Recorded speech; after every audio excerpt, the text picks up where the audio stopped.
ये विवाह सुख नहीं विनाश लाएगा। ऐसा युद्ध पहले कभी नहीं हुआ और इस नरसंहार के बीच एक व्यक्ति अकेला खड़ा होगा। मगध में 13 दिनों के शोक की घोषणा की जाए मोहम्मद। इस समय में कोई भी शुभ कार्य नहीं होंगे। आचार्य, राजकीय आदेश के बिना राज परिवार की सहमति के पश्चात ही प्रजा को ऐसे आदेश दिए जा सकते हैं? और आधिकारिक पत्र? वो मैं तैयार करवा लूंगा। परंतु उसमें राजमोहर की आवश्यकता तो होगी। उसकी चिंता मत कीजिए मोहम्मद। परंतु सम्राट की जानकारी के बिना आपात स्थिति में हमें निर्णय लेने की अनुमति है मोहम्मद। मगध के सम्राट की सबसे प्रिय पत्नी की मृत्यु हुई है। सम्राट पहले से शोकग्रस्त है, अतः उन्हें और उद्विग्न न करें। चलिए शीघ्र हमें सम्राट के कक्ष आना होगा राजमोहर लेने के लिए। आइए। आचार्य, मूर्ख, ये राजमोहर अपने कक्ष में क्यों ले आए तुम? किसी को तो लेने गया था मैं। इसे तुम्हारे कक्ष में नहीं होना चाहिए था। यदि किसी को भी ज्ञात होगा कि राजमोहर सम्राट के कक्ष में नहीं है, तो सबको ये लगेगा कि ये कोई षड्यंत्र था। और यदि उस चंड को पता चल गया तो तुम तो मरोगे, साथ में मुझे भी फंसाओगे।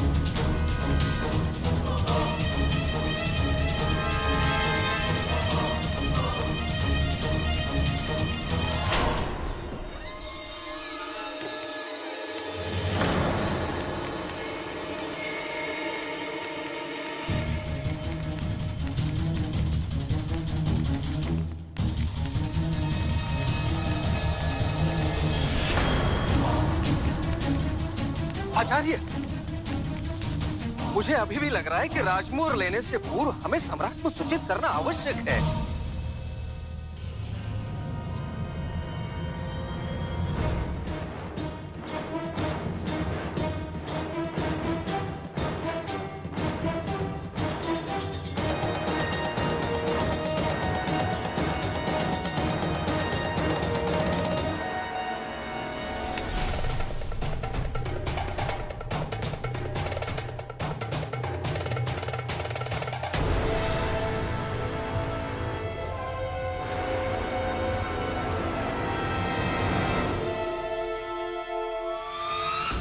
यदि कुछ भी होता है तो उसका उत्तरदायी मैं होऊंगा मोहम्मद।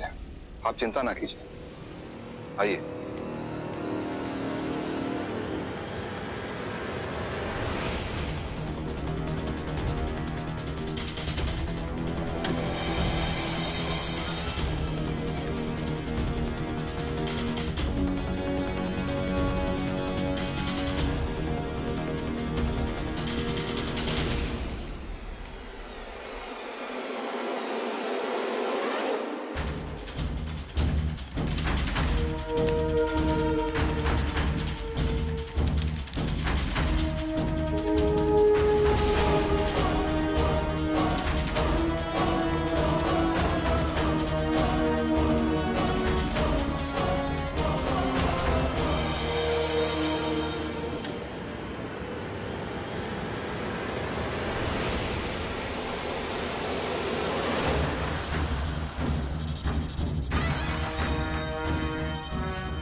बज गए अशोक के चाप ज्यादा कब से। अशोक को टूटते रोते बिखरते देखने में बड़ा आनंद आएगा।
आगे बढ़कर अर्थी को काटा जाए।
इस शांति में प्रलय के पदचाप स्पष्ट सुनाई दे रहे हैं मुझे, पर कदाचित कोई और नहीं सुन पा रहा है। अशोक को सत्य ज्ञात होने की देर है। महायुद्ध होगा, चारों ओर शव ही शव होंगे।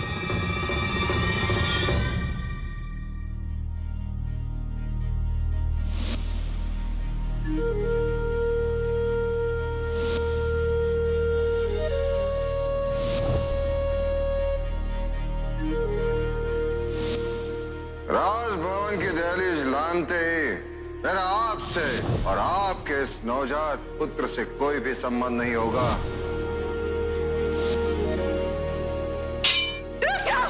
अन्यथा मैं स्वयं को मार दूंगी।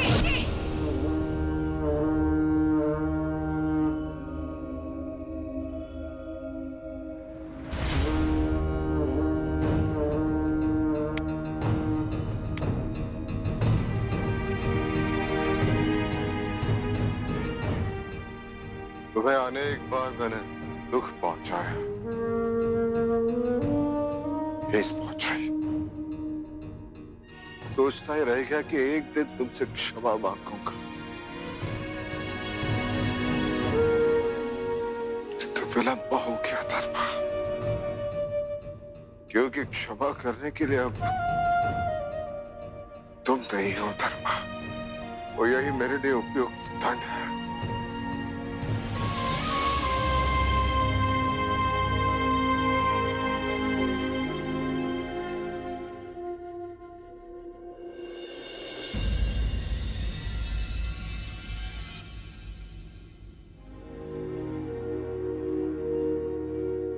आप वचन दीजिए कि आप मुझे छोड़कर कभी नहीं जाएंगे। मैं कहाँ जा रही हूँ?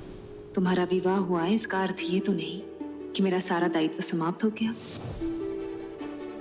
अभी तो मुझे देवी को एक साधारण कन्या से एक भावी सम्राट की पत्नी होने के लिए मार्गदर्शन करना है, और आचार्य चाणक्य की अखंड भारत के स्वप्नों को पूर्ण होते हुए देखना है। तुम्हें चक्रवर्ती सम्राट होते हुए देखना है।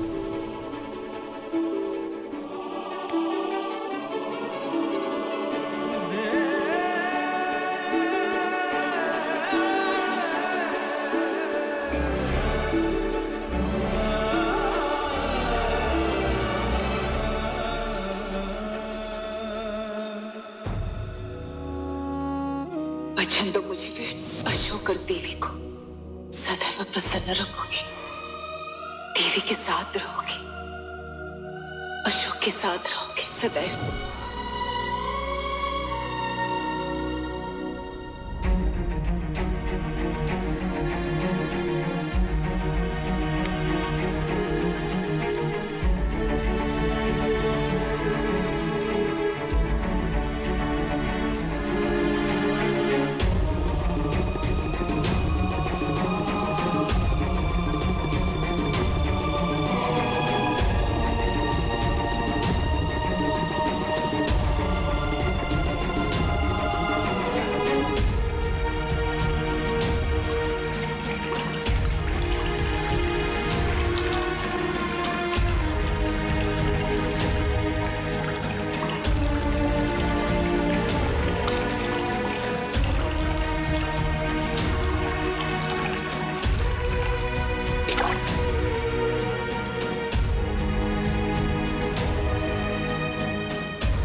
विवाह के पश्चात राजकुमारी कौरव की पहली बार ससुराल से मायके आ रही हैं। उनके स्वागत में कोई कमी नहीं होनी चाहिए।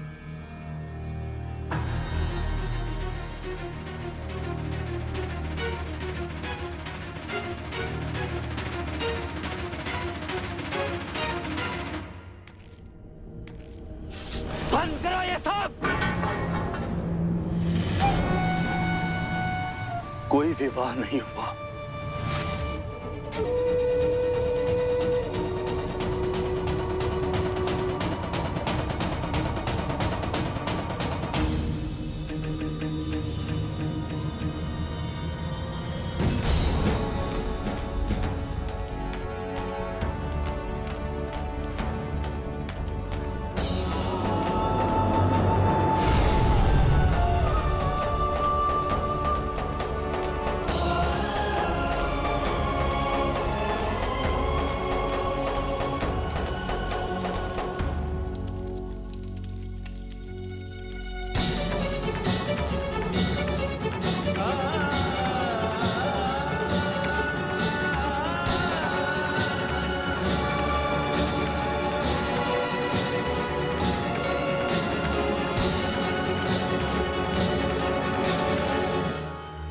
तुम्हारे इतने त्याग और बलिदान के पश्चात भी उसने तुम्हें त्याग दिया। किसके लिए?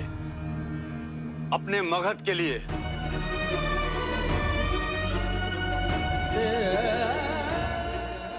उठो गोरखी, तुम कलिंग की राजकुमारी हो।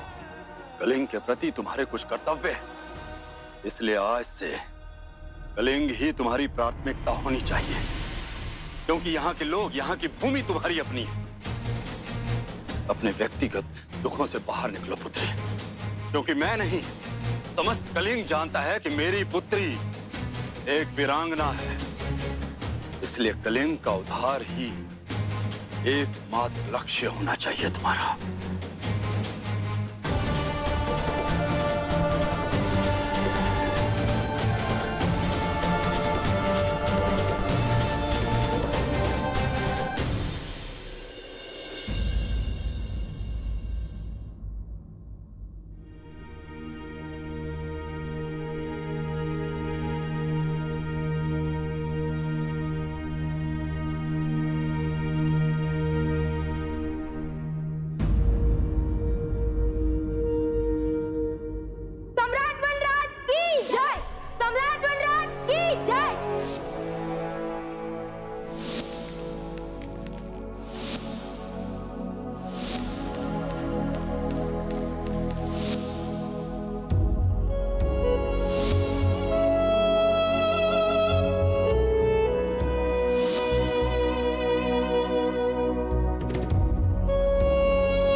मेरी ये इच्छा है कि शीघ्र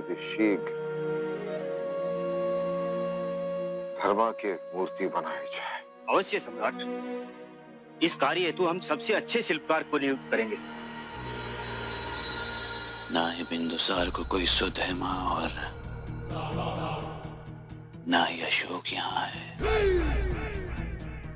यही उचित अवसर है हमारा चंदा के राज्यवंग जाने का। इससे पहले कि अशोक अपने दुख से उभर पाए, हम उससे उसकी मातृभूमि छीन कर उसे एक और आघात दे देंगे। इस पर ऐसा गिरेगा अशोक की फिर